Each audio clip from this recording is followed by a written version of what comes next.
Okay, before writing any complex code, developers really need a solid plan to map out their logic. So, have you ever wondered how programmers actually sketch out their ideas before typing any real code? The secret is pseudocode. It's basically the perfect bridge between our human thoughts and a computer's execution.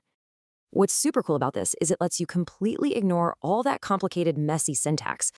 Instead of stressing over strict language rules, you get to focus purely on the underlying logic. It gives us three massive benefits: way clearer focus, super easy planning, and seamless team communication. Right. Let's see how this actually works with a really practical example. We're going to use a totally classic programming task here, figuring out if a number is even or odd. So if dividing a number by 2 leaves a remainder of 0, we just print even. Otherwise, if there's any remainder at all, the instructions simply tell us to print odd. But hold on, how exactly does this pseudocode compare to those visual flowcharts you've probably seen? While pseudocode relies on plain language, while flowcharts use graphical symbols, like rectangles and diamonds. Honestly, think of it this way. Reading through pseudocode is literally just like reading a story.